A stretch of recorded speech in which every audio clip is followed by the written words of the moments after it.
рекламите се враќаме во студиото на Ирис телевизија. Глобалниот фонд за туберкулоза, маларија и сида си заминува од државата. Со тоа под знак прашалник се става постоењето на неколку програми со кои треба да се намалат штетите од користење на други. Невладиниот сектор апелира дека во финансирањето треба да се вклучат и локалните самоуправи. Глобалниот фонд против туберкулоза, сида и маларија се повлекува. Годинава завршува целата финансиска поддршка на превентивните програми за ХИВ во Македонија, а со тоа под знак прашалник се става постоењето на неколку програми за намалување на штети, програми за превенција на ХИВ и туберкулоза кај ранливата популација. Невладиниот сектор алармира, мора да се изнајдат пари за овие програми да продолжат и понатамо да обстојуваат. Сите овие програми за намалување на штети од употреба на дрога и превенција на ХИВ ќе најверојатно или ќе се намалат или во многу мал дел ќе продолжат да постојат. Сакам да повторам дека владата пред Глобалниот фонд се обврзала дека ќе го превземе финансирањето на овие програми. Така што ние се надеваме дека ќе се промени ситуацијата и дека овие програми ќе продолжат да се финансираат во истиот обем како што до сега. Минатата година Министерството за здравство го скрати буџетот на програмата за заштита на населението од ХИВ и сида на 27 милиони денари од неопходните 65 милиони денари. Уште е неизвестна работата, особено со тоа што минатата година се соочивме со огромно кратење на буџетот за ХИВ. Кратењето на буџетот за ХИВ значи кратење на сите програми за превенција. Исто така неизвестно е колку ќе има понатаму пари за антиретровирусна терапија. Така што се надеваме дека ќе се променат состојбите, како што знаете неизвестно е формирањето на влада, кој ќе формира, дали ќе се формира, така што се надеваме дека новиот состав ова прашање ќе го реши, затоа што е многу важно прашање од интерес на сите граѓани. Од невладиниот сектор потенцираат дека во финансирање на програмите за намалување од штети треба да се вклучат и локалните самоуправи, како финансиски, така и со логистичка поддршка.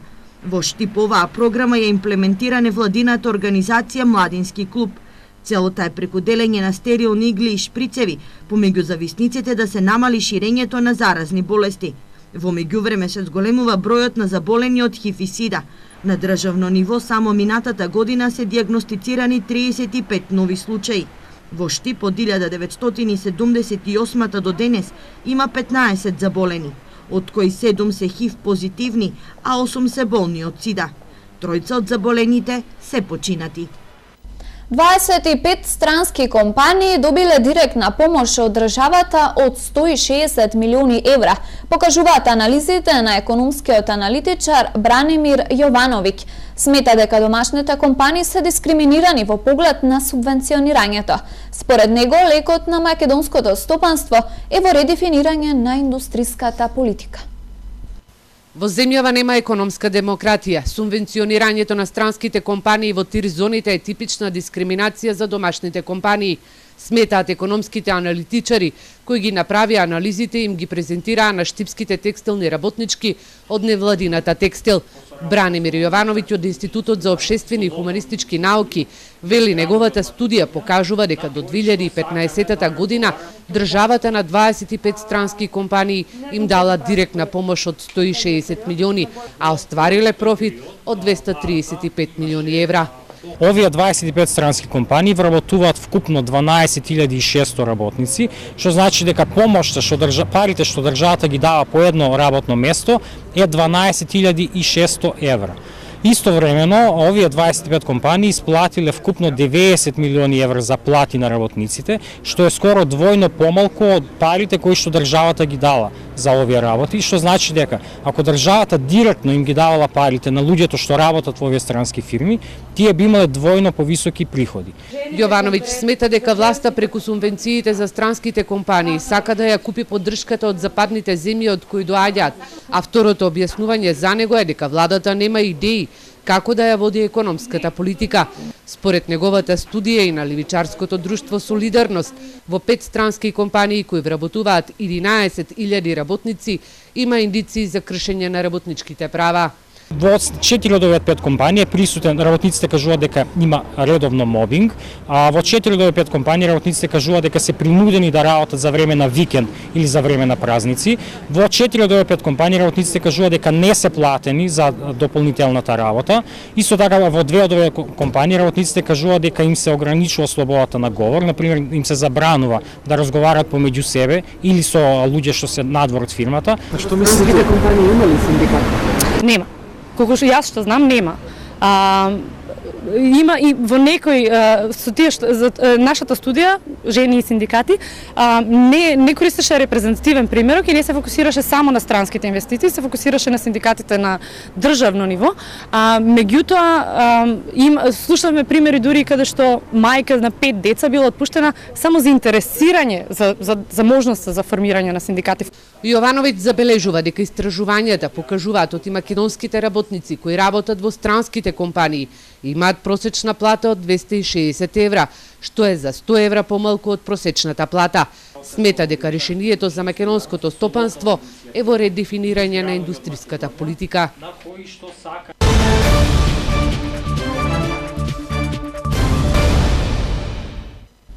Утре се велики поклади или прочка, ден кога православните христијани бараат прошка еден од друг и почнуваат великденските пости. Според верувањата на овој ден си простуваат небото и земјата, а кај народот останал обичајот на овој ден да се бара прошка од постарите на кои се подава овошје. По обичај на овој ден во секоја православна куќа на верниците се прави баклава.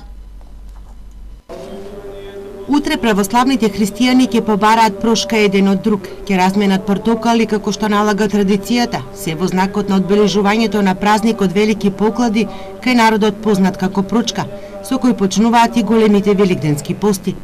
За православната црква проштевањето е христијански чин, паѓајќи од тоа дека Светото писмо не учи дека треба да си помагаме и проштеваме. Во недела е прочка, кога православните христијани доаѓаат во храмот на светата литургија, каде после светата литургија ќе се опростиме ние сите живите меѓу себе и така ќе го започнеме големиот великденски пост. Започнувањето на постот значи дека од понеделник треба да почнеме да постиме од понеделник до петок без масло, сабота и недела со масло. Прочка е празник со кој се поврзани повеќе народни обичаи и верувања. Во Штипско порано се давало јаболка. Познат е обичајот на големата ората купа. Се палеле огнови кои ги прескокнувале децата. Трапезата по обичај на овој ден е богата, а секоја домакинка прави баклава. И секогаш по правило помладите одат бараат прошка кај повозрастните, децата кај од родителите, комшиниците од кумовите и слично. Се практикува на следниот начин со тоа што помладите со понуда, кој што во денешно време е најчесто со портокали, но во минатото се практикува со било кое овошје достапно во овој период и се бара прошка од повозрастниот со зборовите простими, се поклонува 3 пати и се бара прошка, а се одговара со зборовите простенати и од мене и од Господа. За верниците овој празник е ден за простување и очистување од гревовите. Затоа помладите бараат прошка од постарите, кумашинците одат кај кумовите. Мора да се поклониме, да не идеме па. Што да правиш? Тоа си е традиција наша, така ли? На прочка си идат, дома се спремат баклави и такви работи, младите си доваѓат, ние одеме кај постарите и така. Со прочка завршуваат зимските, а почнуваат пролетните празници. Денот по прочка е чист понеделник, кога почнува големиот великденски пост. Почнува чиста недела. Понеделник е ден за строг пост. Домакинките прават бело постно гравче, ги вријат садовите да се измијат и испоснат од мрсната храна, а почнуваат и со спремањето на домовите и подготовките за големиот христијански празник Великден. Еколошкото друштво Виножито денес ја реализираше петата работилница со роми средношколци за едукација за млади лидери во рамки на проектот Интеграцијата на младите роми наш приоритет. Проектот Инклузијата на младите роми наш приоритет, што еколошкото друштво Виножито го реализира преку програмата на Сдруженијето за правата на ромите Штип, денес со петта работилница за млади роми средношколци. заогружуваме с циклус од 5 обуки. Денешната тема е лобирање и застапување, поточно како овие млади луѓе да научат некои техники и да стекнат некои вештини, како подобро да се борат за своите права пред оние кои што ги носат одлуките во општината и на национално ниво. Учесниците на сите 5 работилници денес добија и сертификати за млади лидери. Денеска на ова работилница ќе разделиме сертификати за млади лидери, кои што е поминаа оваа обука по проектот Инклузија на младите роми, наш приоритет. Потоа ќе имаме една научна екскурзија до Скопје и проектот ќе заврши во април. Младите роми и средношколци, благодарение на работилниците, се здобиваат со алатки кои ќе им служат во секојдневието. Проектот беше од круцијално значење за средношколците роми, бидејќи тие се стекнаа со одредени вештини преку интеракција да научат за некои потребни работи кои што ќе им користат во иднина, како што се пишување на мотивациони писма и така натаму. Овој проект е многу подобро што преку практична настава ние ги поучуваме подобрите работи за нас и за уиднина мислам дека ќе ни биде подобро и поуспешни. И ние научивме многу вештини преку проектот. Финансиите за проектот Инклузијата на младите роми, наш приоритет, се преку програмите од европските фондови. Заврши проектот на СВР Штип превенција од никотиноманија. Врсничките едукатори едуцира речиси 15.000 ученици за штетното влијание на никотинот, кој предизвикува зависност, но и болести кај човекот, кои можат да бидат фатални по животот. Фудбалски надпревар е завршниот дел од проектот на СВР Штип што го реализираше одсекот за превенција. Целта на овој проект е да ги промовира здравите навики и спортот како начин да се оттргнат младите од пороците и да ја продлабочи соработката меѓу младите и полицијата. Да знаат дека цигарите се штетни по нивното здравје, да не ги употребуваат, а исто така ги направивме друга проектна активност, тоа се спортски игри во фудбал, со кои сакаме ние како полиција да се дружиме со децата, бидејќи ние сме сервис на граѓаните и сакаме да бидеме блиски до, посебно до младата популација, да не осеќаат како нивни пријатели, а не како нивни непријатели и сите проблеми кои ги имаат од пороците на денешнината да ги пријават кај нас во полиција, да можеме заеднички да ги решаваме. Проектот се реализираше со учество на самите ученици, така наречени врснички едукатори. Борче Манев од Средното медицинско училиште е врснички едукатор кој за штетните последици од пушењето на цигари ги едуцираше неговите врсници, но и помладите ученици. Во овој проект јас играв улога на врснички едукатор и ги едуцирав моите сокласници и врсници дека никотинот делува штетно на нашиот организам и дека не треба да го конзумираме. Поминавме низ сите школи во регионот, средните и основните училишта.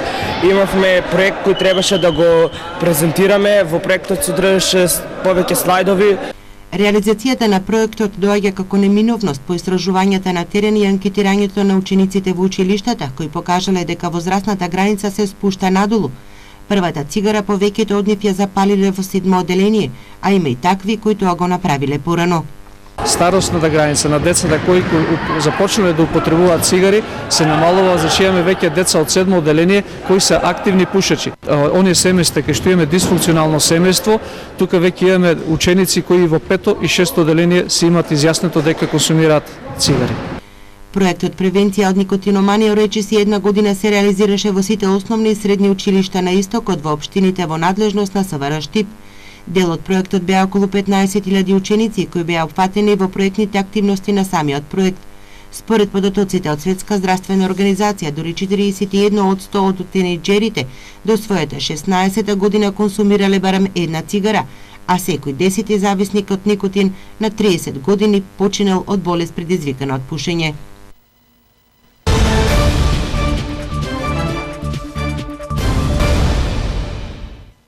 Македонија бара излез од кризата. Во интервју за Радио Слободна Европа вели Кристијан Тимоние, амбасадор на Франција во Република Македонија. Во саботните вести пренесуваме дел од разговорот. Како ја оценувате политичката состојба во Македонија? Eh bien, la Macédoine est aujourd'hui à la recherche d'une sortie de crise. Cette sortie de crise a commencé avec des élections qui ont été réussies, qui ont été saluées par la communauté internationale et qui ont représenté un premier pas Aujourd'hui, on cherche, comme dans beaucoup d'autres pays démocratiques, à former une coalition. C'est l'habitude dans les grandes démocraties parlementaires. Cela prend parfois du temps. Il ne faudrait pas, dans ce cas précis, que cela en prenne trop. Што мислите за албанската платформа? Дали беше ова најпогодното време за да се зборува за меѓуетничките односи, кога тоа во земја представува чувствителна тема? Alors, la situation de la Macédoine est particulière, et en particulier parce qu'il y a plusieurs communautés, et bien sûr la communauté macédonienne, la communauté albanaise, mais d'autres encore. Et tout ce qui, d'un point de vue français en tout cas, met en valeur la citoyenneté macédonienne comme citoyenneté commune, comme adhésion à des valeurs communes. ИСАР почнува да ги оградува градските гробишта, ќе потроши 25.000 евра за поставување на ограда, а ќе продолжи со доуредување на пристапна патека и нова парцела на гробиштата во Штип. ИСАР денеска почна со поставувањето на оградата на градските гробишта. Инвестицијата е вредна 25.000 евра. Еве, од денес започнуваме, прво ги заградуваме стариот дел на гробиштата, потоа ќе ги оградиме новите гробишта. Се ќе биде заградено, ќе има пристапни патеки со врати. За црдување на градските гробишта ИСАР досега реализираше неколку проекти во делот на инфраструктурното уредување. Комплетно ги реновиравме весињата во самата капела. Ги асфалтиравме сите пристапни патеки. Последно направивме паркинг плаца за возилата кој овде до самата капела. Ги асфалтиравме улиците на долниот дел на гробиштата на новата парцела. Кажи речи се е завршено, еве сега со поставувањето на оградата ќе се заврши целиот тој процес. Од ИСАР најавија дека по оградувањето на гробиштата ќе продолжат со уредување на внатрешниот дел со средување на пристапните патеки, каде некаде ќе се поплачат со бехатон, а ќе продолжат и со средувањето на новата парцела на гробиштата во Штип.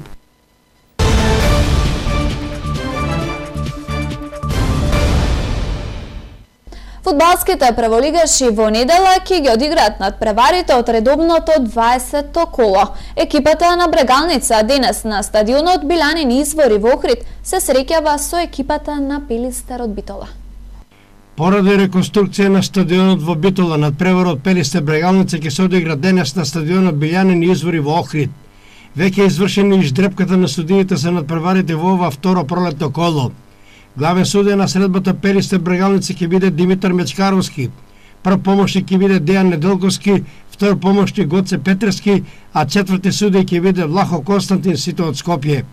За контролор е делегиран Миле Стојчевски, а делегат ќе биде Гоце Цветановски. Еве ги комплетните парови за ова 20-то коло.